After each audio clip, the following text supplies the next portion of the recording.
The massive crystal dome of Zentara Prime gleamed under the light of twin suns. Inside, delegates from across the galaxy gathered for the annual military conference. The air buzzed with strange languages and the sound of different technologies, working together. Ambassador Lisa Carter sat at the small human table near the back of the Great Hall. Her black uniform looked plain compared to the glowing robes and metal armor worn by other species. Two Marines stood behind her chair. Jake Rodriguez kept his eyes moving across the room while Maria Thompson watched the exits. The Ketra delegate spread his bright feathers and spoke in a high musical voice. The galaxy faces new threats every day. We must know who can fight and who cannot. His golden eyes swept across the room and stopped at the human table. A small laugh escaped his beak. The Vorthon representative looked like a living mountain of blue crystal. When she spoke, her voice rang like bells. Some species are born for war. Others are better at simpler tasks. The crystals in her body glowed brighter as she looked at Lisa. Admiral Zix of the Hegemony Fleet stood at the center podium. His gray skin was covered in scars, and metal parts replaced his left arm and eye. Today we review Earth's military capabilities, he announced. The hall went quiet except for a few whispers. A holographic display showed human soldiers in combat. The images were from Earth's recent wars, men and women in simple armor, carrying basic weapons, fighting in dusty places. To the aliens, they looked primitive and weak. The Ketra delegate laughed openly now. Look at them, they use metal bullets and chemical explosives, how quaint. Other species joined in the laughter. The sound echoed through the great hall. Their armor is so thin, remarked a tall gray alien from the Nexus Collective. One plasma bolt would cut right through it. The Vorthon's crystals flashed with amusement. They cannot even breathe properly in most atmospheres. How could they fight on alien worlds? Admiral Zix nodded slowly. The humans come from what we call a death world. Their planet tried to kill them every day, so they learned to survive. But survival and military prowess are different things. Lisa kept her face calm, but Jake saw her hands tighten into fists. The Marine wanted to speak up, but he knew his place. He had seen what human soldiers could do. These aliens had no idea. A spider-like delegate from the web cluster chittered with laughter. Perhaps they could carry supplies for real soldiers, or dig trenches. Simple work for simple minds. The insults continued for an hour. The aliens discussed human weaknesses with scientific interest. Too weak, too slow, too dependent on machines, too emotional, too unpredictable. Their weapons are ancient, said the Ketra. Energy weapons are far superior to their metal projectiles. Their ships move too slowly, added the Nexus representative. Our vessels could run circles around them. Admiral Zix pulled up more images. Human cities, human factories, human farms. Earth produces basic goods efficiently. They could supply our forces with food and materials. But combat roles? No. The Altarian delegate finally spoke. His blue skin glowed softly as he stood. The Altarians were known for their wisdom and diplomacy. Perhaps we should not judge too quickly. The humans survived on a hostile world. That must count for something. The hall filled with dismissive sounds. The Ketra flapped his wings. Survival and warfare are not the same. A rat survives, but it does not wage war. Admiral Zix called for a vote. All in favor of classifying humans as support personnel only, no combat roles. Hands, claws, tentacles, and other appendages rose across the room. The vote was unanimous except for the humans and Altarians.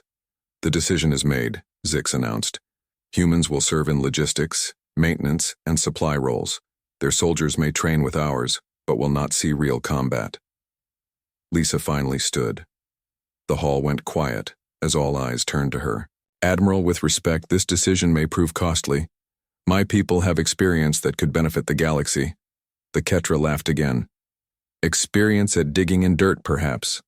Your soldiers look like children playing dress-up. Have any of them even faced real combat? Asked the Vorthon. Not the small conflicts on your world, but true warfare against advanced enemies? Jake felt his jaw tighten. He had fought on 3 different worlds before coming to Earth. Maria had seen combat in places these aliens could not imagine. But they were told to stay silent. Lisa's voice remained steady. "We understand your decision, but I hope you will remember our offer when the time comes." As the delegates filed out, Jake heard them still talking about humans. Deathworlders, they called them with amused tones. Tough enough to survive their rock, too weak to fight real wars. Maria shook her head as they walked to their quarters. If they only knew what Alpha Squad did on Titan Base last year. Jake nodded. Or what happened when the Meridian pirates tried to board the transport ships. Lisa walked ahead of them, silent. She had warned Earth Command this might happen. The galaxy judged by appearances and technology. They did not understand what it meant to forge warriors in Earth's harsh crucible. Back home, in training bases hidden across Earth, Special Forces units prepared for missions the galaxy thought them unfit to handle. They trained in deserts that would kill most aliens, underwater where others could not even survive, and in mountains where the air was too thin for foreign lungs. The aliens had made their choice. They saw humans as weak Deathworlders, good only for manual labor. Soon fate would test their assumptions, and when it did, they would learn what it truly meant to underestimate a species that had survived by becoming the most adaptable fighters in the galaxy. Lisa looked out at the stars as their ship prepared to leave Zentara Prime. Somewhere out there, she knew, a crisis was building that would change everything. The species that laughed at Deathworlders today might soon beg for their help, but that was a story for another day. 6 months had passed since the conference on Zentara Prime. Lisa Carter sat in her office on Earth, reading reports from the Outer Rim colonies. The news was not good. Strange ships had been spotted near the edge of known space. Ships that did not match any known design. The first attack came without warning. The mining colony on Kepler 7 simply went dark. No distress signal, no final message. One moment the colony was sending routine reports. The next moment there was only silence. Admiral Korvash of the Galactic Defense Force called an emergency meeting. Representatives from all major species gathered via hologram in the council chambers on Zentara Prime. Their faces showed worry and confusion. 3 more colonies have gone silent, Korvash announced. His forearms gestured at the star map floating above the table. Red marks showed the missing colonies. Our scout ships found debris fields where thriving worlds once existed. The Ketra delegates' feathers were pale with fear. What kind of weapons could destroy entire colonies so quickly? We sent our best battle fleet to investigate, Korvash continued. The fleet was commanded by Admiral Thixis of the Vorthan Crystal Guard. They found the enemy. The hologram changed to show a recording from a damaged ship. Massive black vessels filled the screen.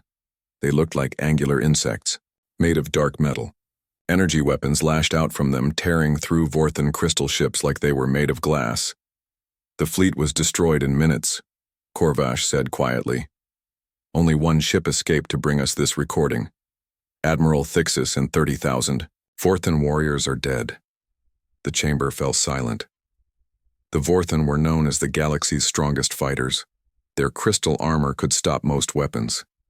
If they had been defeated so easily, what hope did anyone else have? Who are they? Asked the Nexus representative. They call themselves the Hegemony, Korvash replied. Ships from the galactic core. We know nothing about them except that they are very advanced and very hostile. More reports came in during the meeting. The Altarian peacekeeping fleet had been ambushed near Beta Centauri.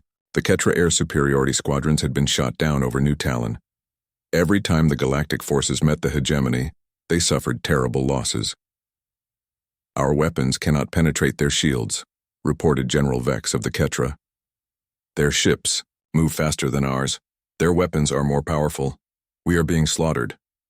The spider-like delegate from the web cluster trembled as he spoke. My people's home system is under siege. We estimate 1 week before the colony worlds fall. Admiral Korvash pulled up tactical displays showing the Hegemony advance. The red marks were spreading across the galaxy like a disease. At current rates of expansion, they will control the Outer Rim within 6 months. The inner worlds will fall within 18 months. Panic filled the chamber. These were the same species who had laughed at human weakness just months ago. Now they faced extinction from an enemy they could not understand or fight. The Vorthan representative's crystals glowed dim with grief. Our military doctrine has failed completely. The hegemony tactics are unlike anything we have studied. They fight with no honor, complained the Ketra. No formal challenges, no rules of engagement, they simply attack and destroy. Lisa Carter's image appeared in the chamber as Earth's communication link activated. She had been listening to the entire meeting. The human government offers full military assistance to the Galactic Defense Force. The chamber went quiet. After a moment, nervous laughter began. The same laughter that had filled the room 6 months ago. With respect, Ambassador Carter, said the Nexus delegate, our best forces cannot stop them. How could your primitive soldiers succeed where we have failed?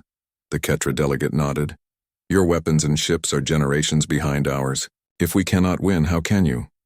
Admiral Korvash raised one hand for silence. His expression was grim. At this point, any help is welcome. We cannot afford to turn away allies. But surely you do not expect actual combat from them? Asked the Vortan. Perhaps medical aid or supplies would be more appropriate. Lisa's image remained calm. We are prepared to deploy combat forces immediately. Our special operations units can be in the field within days. This brought more laughter. The Spider delegate chittered in amusement. Special operations? From the Deathworlders? What could they possibly do that our elite forces could not? If the hegemony can destroy Vorthan crystal warriors, said another delegate, what hope do soft human soldiers have? Admiral Korvash cut short the discussion. The situation is desperate.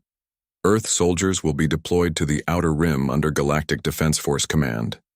They will serve as support troops for our main forces. Lisa nodded. Our forces will deploy where needed, Admiral, but I suggest you prepare for surprises. After the meeting ended, the alien delegates talked among themselves. Most felt sorry for the humans who would soon face the hegemony. Some wondered if human colonies would even survive the first contact. Perhaps it is better this way, said the Ketra quietly. Better that they learn quickly how outmatched they are before too many die. The Vorthan agreed. The hegemony will crush them within hours. Maybe their sacrifice will buy us time to evacuate more civilians. On Earth, a different conversation was taking place. In a secure military facility buried under the Rocky Mountains, General Sarah Mitchell reviewed the intelligence reports from the hegemony attacks. They fight like a conventional force, she told her staff. Maximum firepower, direct assault, standard formations. They expect the same from us. Colonel Alex Johnson nodded. Their doctrine assumes advanced technology on both sides. They have no experience with asymmetric warfare. Good, the general said. Start with Operation Ghostwalker. Deploy Alpha, Beta, and Gamma teams immediately. Rules of engagement are weapons-free. What about the Galactic Defense Force? They expect us to follow their command structure. General Mitchell smiled coldly. We will coordinate with them, of course, but our teams will operate independently. Let them handle the conventional battles. We have other methods. As human transports, prepared for departure, soldiers loaded gear the aliens had never seen. Weapons designed for stealth over power. Equipment meant for infiltration rather than frontal assault. Tools perfected in the dirt and blood of Earth's endless small wars. The galaxy expected these humans to die quickly when they met the unstoppable hegemony. They thought the Deathworlders were brave but foolish. Soon, they would learn that sometimes the most dangerous enemies are the ones you underestimate. The hegemony had never faced an enemy who fought from the shadows, who struck at supply lines instead of fleets, who turned their own strength against them. The aliens were about to get an education in what humans called special warfare, and the teachers would be soldiers forged in Earth's crucible of conflict. The stealth carrier New Horizons dropped out of hyperspace at the edge of the Kepler system. Unlike the massive galactic warships, it was small and dark. Its hull absorbed scanner waves instead of reflecting them. To most sensors, it looked like empty space. Colonel Alex Johnson stood in the ship's briefing room. Around him sat 20 of Earth's best Special Forces soldiers. They wore black armor that looked simple compared to alien battlesuits. No glowing lights, no energy shields. Just tough metal and ceramic plates designed to stop bullets and shrapnel. "The hegemony took this system 3 days ago," Johnson said. He pointed at the holographic display showing Kepler-7. "Intelligence says they are using it as a forward base. Supply ships come and go every 6 hours." Master Sergeant Ryan Pierce cleaned his rifle as he listened. The weapon looked primitive to alien eyes, but Pierce knew its real value. It was silent, reliable, and it fired rounds that most alien armor was not designed to stop. Staff Sergeant Laura Mitchell studied the tactical display. Her sniper rifle lay across her lap, a long black weapon with a scope that could see targets from 2 kilometers away. "What about civilian populations?" "Evacuated or dead," Johnson replied quietly. "The hegemony does not take prisoners. Our mission is simple: hit their supply lines, make them afraid to leave their ships." Sergeant First Class Danny Walsh checked his medical kit and infiltration gear. He was smaller than the others, which made him perfect for getting into places others could not reach. "Do we coordinate with the galactic forces?" "Negative. Admiral Korvash wants us to stay behind their battle lines. Provide support only." Johnson's expression was grim. "We will do things differently." The New Horizons moved closer to Kepler-7 using the planet's magnetic field to mask its approach. The ship's captain was Lisa Rodriguez, Jake's sister. She had learned stealth flying in the asteroid belts around Earth. "Dropping you on the dark side in 30 minutes, she announced over the comm. "The hegemony has sensors, but they are looking for big ships, not small landing pods." The soldiers prepared their gear. Unlike galactic forces that dropped in large groups with air support, humans preferred small teams. 5 or 6 soldiers could do more damage than 100 if they were smart about it. Pierce loaded special rounds into his weapon: explosive tips, armor-piercing, incendiary. Each bullet was chosen for a specific target. Mitchell calibrated her scope for the planet's gravity. Walsh checked his stealth suit one more time. The landing was silent. 6 small pods hit the planet's surface in different locations. The teams moved out immediately, disappearing into the rugged terrain that reminded them of Earth's mountains and deserts. Johnson's team reached the hegemony supply depot first. Through his binoculars, he watched enemy soldiers unloading cargo from a massive transport ship. The hegemony troops were tall and thin, with gray skin and 4 arms. They wore heavy armor and carried energy weapons. They moved like they expect to fight other armies. Mitchell whispered. "Big formations, predictable patterns." "Good for us," Pierce replied. He was setting up charges along the supply route. "Better to own the night." Walsh slipped closer to the enemy compound. His stealth suit bent light around him, making him nearly invisible. He planted listening devices and motion sensors. Information was often more valuable than explosions. The first attack came at midnight. Pierce triggered his charges just as a supply convoy passed over them. The explosions lit up the alien base, but there were no human soldiers to be found.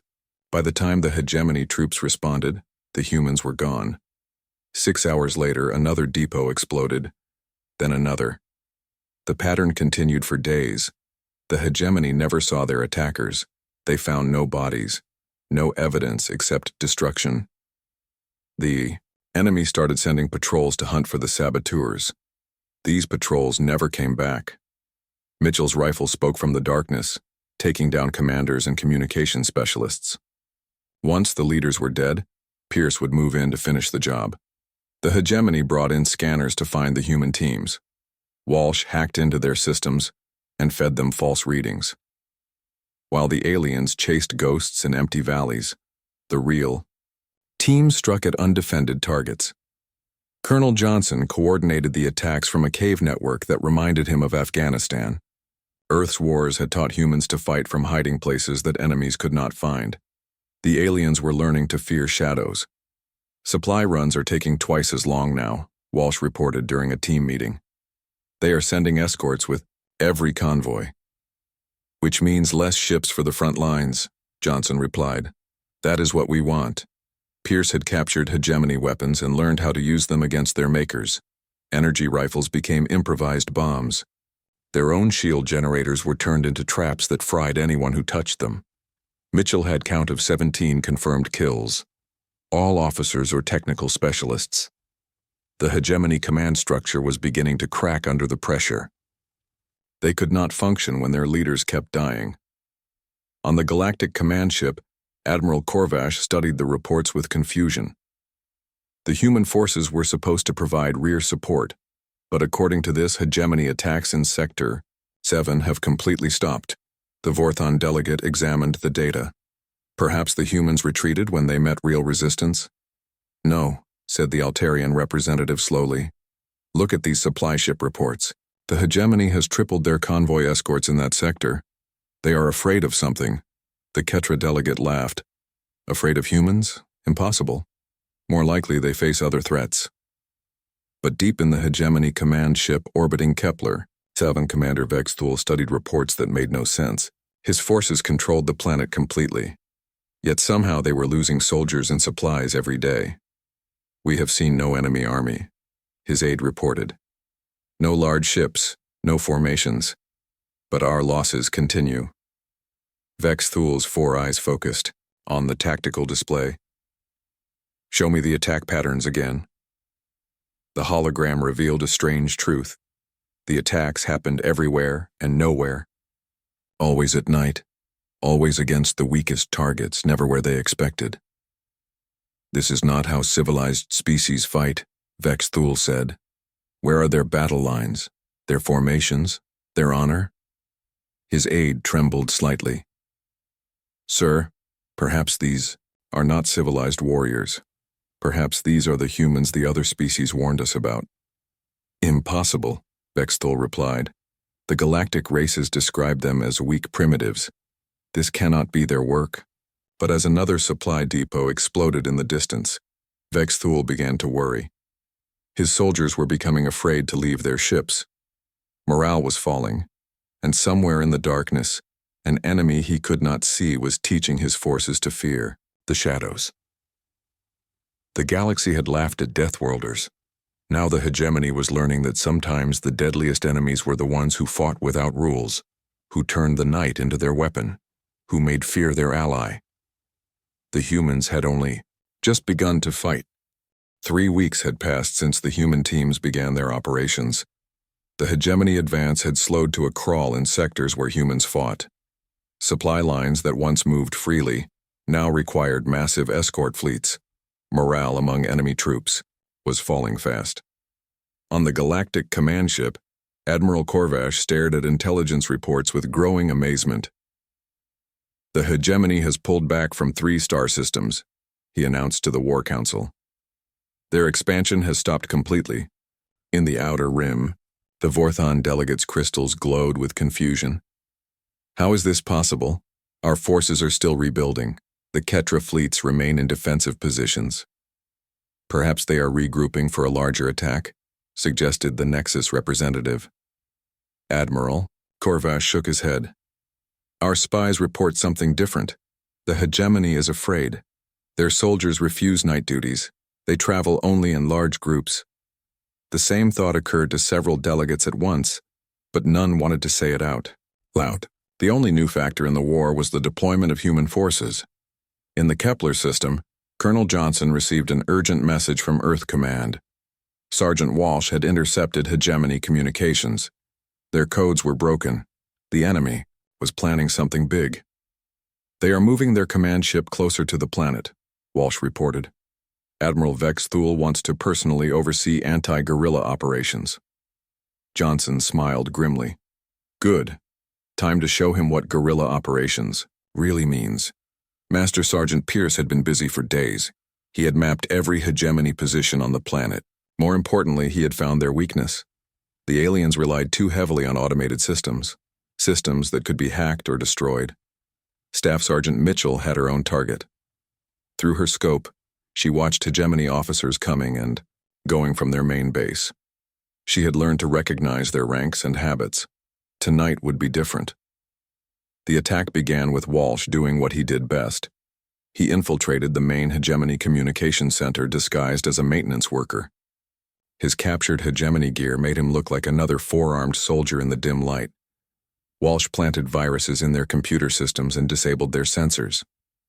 Then he sent a simple message to the other teams. Package delivered, light them up. Pierce's charges went off in perfect sequence. First the power plants, then the weapons depots, then the landing pads where their ships sat vulnerable. Mitchell's rifle spoke from the darkness. Each shot found a target. Officers fell one by one. Communication specialists died at their posts. The careful hegemony command structure began to collapse. But this time, Johnson had a bigger plan. While the explosions distracted the enemy, his team moved toward the most valuable target of all. Vexthul's command ship had lowered its shields to deploy ground forces. It would not get them back up in time. Johnson and his team moved through the ship like ghosts. Their knowledge of ship layouts came from captured hegemony technical manuals. Pierce had studied them for weeks. The human soldiers moved through corridors designed for four-armed aliens. Emergency lighting cast strange shadows on the walls. The ship's automated defenses were offline thanks to Walsh's virus. They found the bridge without firing a shot. Admiral Vexthul stood at the center trying to coordinate his force's response to the attacks below. His aide was reporting massive casualties and system failures. Admiral, Johnson said quietly from the doorway. Vexthul turned, his four eyes widening in shock. Before him stood 6 human soldiers in simple black armor. Their weapons were pointed at him and his bridge crew. You are the ones, Vexthul said slowly. The Deathworlders everyone laughed about. We prefer special forces, Johnson replied. Your ship is now under our control. What happened next would become legend among galactic military forces. Instead of killing Vexthul, Johnson offered him a choice. Surrender now or watch his entire fleet die piece by piece. Vexthul was a warrior, but he was not stupid. He looked at the humans and saw something that disturbed him more than their weapons. They were calm, professional. This was not luck or desperation. This was skill. Your species called us weak, Johnson continued. You thought we were only good for carrying supplies, but you never asked what kind of world produces soldiers like us. Pierce deactivated his armor's stealth system, becoming visible. Earth tried to kill us every day for millions of years. We learned to kill back. Mitchell appeared from the shadows where no one had noticed her. You fight with honor and rules. We fight to win. Walsh stepped forward with captured hegemony intelligence. We know everything about your forces, ship positions, supply routes, command codes. Vexthul realized the truth. His advanced military had been defeated not by superior technology, but by superior tactics. The humans fought like the apex predators they were. What do you want? Vexthul asked. Full surrender of your forces in this sector, Johnson replied. Your crews will be treated according to galactic law, but the war stops here. Within hours, the hegemony fleet in the Kepler system laid down their weapons. Word spread quickly through the galactic communication networks. The unstoppable hegemony had been stopped by human special forces. On the galactic command ship, the War Council sat in stunned silence as they processed the news. The Vorthan delegate was the first to speak. They captured an entire hegemony fleet with 6 soldiers? Admiral Korvash nodded slowly. According to the reports, yes. Admiral Vexthul surrendered his command to Colonel Johnson personally. The Ketra delegate's feathers had gone pale. But how? Our best forces could not even damage their ships. The humans did not fight their ships, the Altarian explained. They fought their people. They destroyed morale. They cut supply lines. They made the hegemony afraid. The Spider delegate trembled as he spoke. We called them primitive, but they defeated an advanced enemy through pure tactical skill. Reports continued to pour in from other sectors. Human teams were striking hegemony forces across the outer rim. The enemy advance had not just stopped, it was being rolled back. The Nexus representative studied the tactical reports. They use our own technology against us, turn our strengths into weaknesses, fight in ways we never expected.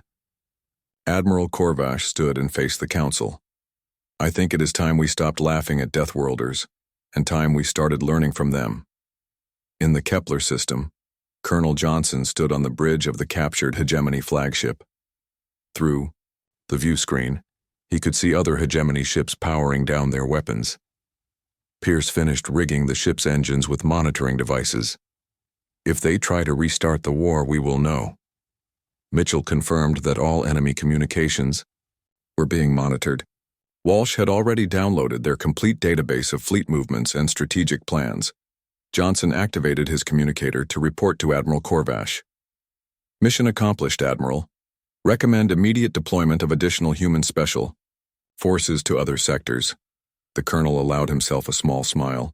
Earth's children had proven themselves among the stars. The galaxy would never look at humans the same way again. The species that had called them weak primitives now watched in awe as human soldiers accomplished the impossible. The Death World had produced exactly what it was supposed to, the most dangerous warriors in the galaxy. 6 months later, the war was over. The Hegemony had surrendered after their command structure collapsed across 12 star systems. Human special forces had struck at the heart of their military machine, capturing key leaders and destroying their ability to coordinate attacks.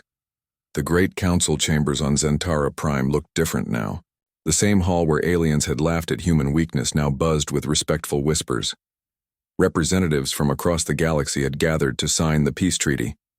Ambassador Lisa Carter walked through the hall with her head held high. The same delegates who had mocked her 6 months ago now stood when she passed. Behind her walked Colonel Alex Johnson, now promoted to general for his role in ending the war. Admiral Corvash stepped to the podium. His forearms moved as he gestured to the assembled delegates. We are here to honor those who saved our civilization. The Terran Special Forces did not just defeat the Hegemony. They taught us what real warfare means. The Vorthan delegate rose. First, her crystals glowed bright blue with respect. I must speak honestly. When the humans offered help, we thought they would be slaughtered within hours. Instead, they accomplished what our finest warriors could not. The Ketra delegates' feathers had changed color since the war began. Where once they had been bright, with arrogance, now they showed the darker hues of humility. Our aerial supremacy meant nothing against an enemy who fought from the ground up. The humans showed us that superiority comes from adaptability, not just advanced technology. General Johnson stood when called to address the council. His simple uniform looked strange among the elaborate clothing of alien dignitaries. But no one laughed now. When you called us Deathworlders, you meant it as an insult, Johnson began. But you were right in ways you did not understand. Earth is a death world. It tried to kill us for millions of years. We learned to survive by becoming adaptable, by thinking differently, by never giving up. Master Sergeant Pierce sat in the audience with the other human soldiers who had fought in the war. His hands bore scars from handling explosives, but he wore his dress uniform with pride. Beside him, Staff Sergeant Mitchell cleaned her ceremonial rifle. Her scope had taken down over 50 Hegemony officers during the conflict. Sergeant First Class Walsh listened as Johnson continued speaking. The small soldier had infiltrated more enemy bases than anyone else. His technical skills had saved countless lives by providing intelligence on Hegemony movements. You laughed when you saw our simple weapons, Johnson said. But effectiveness matters more than complexity. A knife can be more useful than a plasma cannon if you know how to use it. The spider delegate from the web cluster chittered nervously. How did you learn to fight so differently from the rest of us? Earth taught us, Johnson replied. Our planet had no safe places, no easy answers. We learned to fight in deserts, jungles, mountains, underwater, in space. We learned that every environment is different and you must adapt to survive. Admiral Corvash nodded slowly. The Hegemony fought like most galactic species, with overwhelming force, direct attacks, predictable patterns. But you fought like predators. We are predators, Johnson admitted without shame. Earth made us that way, but we are also protectors. We use our skills to defend those who cannot defend themselves. The Altarian delegate stood, his blue skin glowing softly. What you accomplished seems impossible. How did 6 soldiers capture an entire enemy fleet? Johnson looked at his team members in the audience. Fear is a weapon. The hegemony expected to fight armies. Instead, they fought shadows. They could not defeat an enemy they could not find or understand. Lisa Carter rose to speak. The galaxy judged us by our appearance and technology. But you forgot that survival creates innovation. Earth's challenges forced us to think creatively about warfare. The Nexus representative asked the question many were thinking. Will humans now seek to dominate the galaxy as the hegemony did? General, Johnson shook his head. We fight to protect, not to conquer.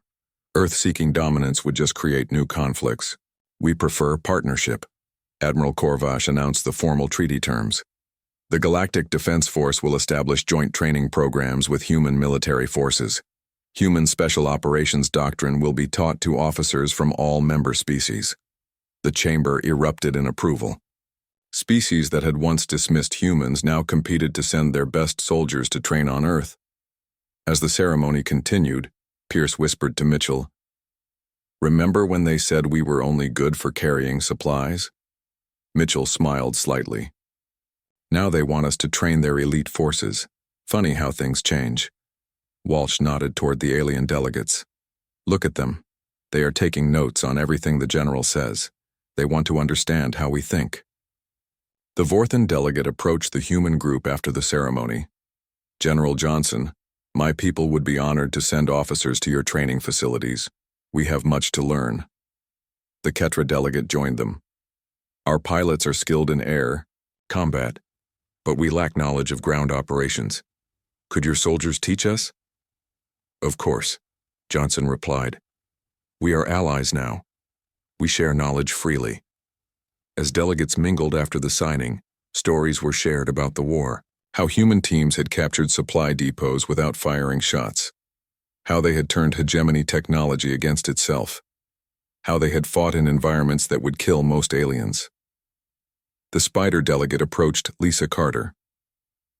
"Your soldiers saved my homeworld. The hegemony siege lasted only 3 days after human forces arrived. How do we thank you for such a gift?" "By learning from what happened," Lisa replied. "By understanding that strength comes in many forms. By never again judging a species before you know what they are capable of." Years later, joint human-alien military units would patrol the galaxy. Human tactics would be standard training for all galactic forces. The Special Operations Doctrine developed on Earth would save countless lives in future conflicts. The memorial wall on Zentara Prime bore the names of all who died in the Hegemony War. At the top, in letters that could be seen from across the Fuhr Plaza, was a simple inscription. They laughed at Deathworlders. Now they learned from them. General Johnson stood before that memorial on the war's anniversary. Beside him stood alien officers who had trained on Earth, soldiers from dozens of species who now understood what it meant to be forged in the crucible of a world that never stopped trying to kill you. "Earth made us strong," Johnson said to his mixed group of students. "But strength without wisdom is just destruction. We learned to be warriors, but also to be teachers, to share what we know so that others might survive." The galaxy had laughed at Deathworlders. Now they knew that sometimes the greatest warriors are not the ones with the best technology or the proudest traditions. Sometimes the greatest warriors are the ones who learn to fight simply because they had no choice. And in learning from Earth's children, the galaxy became stronger. The species that had once mocked humans now stood ready to defend civilization, alongside them. Together they watched the stars, ready for whatever challenges the universe might throw at them. The Death World had given its gift to the galaxy, and the galaxy was grateful.